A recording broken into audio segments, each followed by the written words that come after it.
I'll bet you I'm gonna be a big star. We crossed the state to Nashville. There, Mayor Corker held a rally with RNC Chair Ken Mehlman, who just poured more money into this race. I asked Corker if this cash transfusion is a sign his campaign is ailing. It's just a big race. I think the national environment is what it is, and I think people throughout the country have a lot of concerns. It makes the water a little choppy. You talk about the national environment. He's talking about the war in Iraq. You know, I think it's more than that. I think just people have a lot of different kinds of concerns. Is the president dragging you down? Oh, I don't know. He's been in the state for us twice. Certainly, you know, we appreciate that. He's helped us raise money. Laura Bush was in the state just to the last few days. Again, I think it's more of a national climate of concern, and I think people on both sides of the aisle have those concerns. Your opponent has put up a new ad this weekend about Iraq, quoting you saying we need to stay the course. We are in Iraq. Our country is in Iraq. And I think we should stay the course. We should stay the course. Is that what you think we should do right now? Well, again, it's out of context, as are so many things that happen in campaigns like this. But when asked about whether we should leave Iraq before the people of Iraq were able to secure themselves, maybe that statement was made. So what would you do now? We need to train the people that are there. We need to be able to secure themselves, both as policemen that are there in the neighborhoods, but also the Army, and we need to do that with a tremendous sense of urgency. I don't think there are many people in this state that believe that we went to Iraq with enough troops on the ground in the first place, and I think obviously we are dealing. Would you put more troops in now? If that's necessary. I think that we need to do whatever's necessary for the country to be able to secure itself. And when that happens, I do hope that our men and women come quickly home. Congressman Ford said you'd have to question the sanity of anybody who still believes that it was the right decision to go into Iraq knowing what we know now.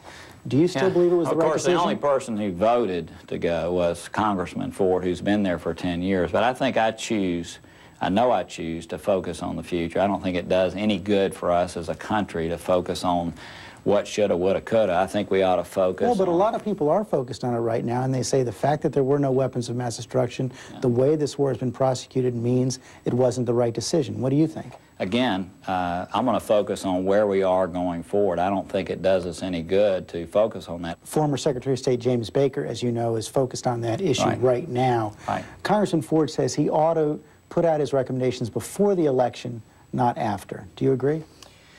I actually don't. I actually believe a more civil environment would be when everybody's settled down, when people are not, like Congressman Ford, tried to make headlines over this really, really tough situation that all Americans face and deal with. This race certainly has heated up here, and one of the ads that the congressman is running says that you enriched yourself as mayor. Bob Corker lives in a 30-room mansion, is worth over $200 million, and owns 6 SUVs. As mayor, he took 3 pay increases. Well, that's another ridiculous distortion by the congressman, and you know, just absolutely absurd and untrue. First of all, the mayor of Chattanooga doesn't vote on his own pay raise. You're tied to another public official by charter.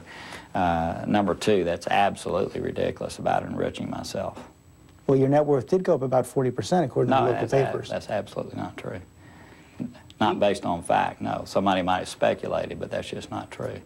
Congressman Ford continues to distort, continues to mislead, continues to run away from who he really is, what his record has really been, and that's what's made this race as interesting as it has been. Who is he?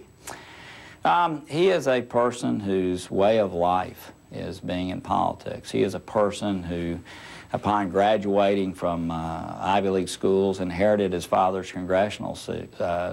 This is, to him, not about a sense of mission, if you will, about solving our country's problems. His voting record is very, very, very different than the way he portrays himself. He's running now to try to portray himself as someone who does, in fact, represent the values of Tennesseans, when that has not been the case over the last 10 years. So he's a hypocrite? I don't use words like that, but he's certainly running as somebody that he's not. Well, I'm still trying to figure out then, when you talk about his voting record, what are you talking about specifically? How is his voting record out of step with the people of Tennessee? Okay.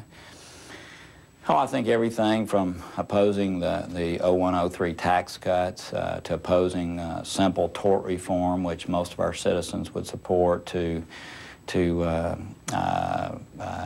lessening our focus on intelligence, cutting defense spending 16% in his votes. I think I could list probably 20 ways that he is out of step with Tennesseans. But I think the race really focuses on something more than just dissecting votes. I think it's really about somebody going to Washington that has been shaped by Tennessee values. You've mentioned way of life a few times now, as you know, and we both know Congressman Ford does come from a political family here in Tennessee, and he says when you raise the question of his family, you're throwing a Hail Mary desperation pass. Oh, that's ridiculous. First of all, there's never been a comment ever, never a personal comment ever made about family. You did criticize his father's actions as a lobbyist in the last Well, actually, debate. I was criticizing his actions, sitting on Fannie Mae, sitting on the Financial Services Committee with his dad lobbying for Fannie Mae. He says his dad didn't lobby him. He didn't take any lobbying from his father. Yeah, I understand what he said. I think that over time that the records will show differently. So I think that's very relevant, especially with his dad having been a former congressman, to bring up. To me, that's not like, it's not personal, it's not attacking somebody that hasn't been in the public arena. Never has anything like that been said. We got about 3 weeks left to go here. It's a tight race. What's it going to take for you to win? I think doing what we're doing. I have faith in the voters of our state to see the true differences that exist between us and really to focus on our abilities to work with other people to solve the complex issues our country deals with. This one's going down to the wire.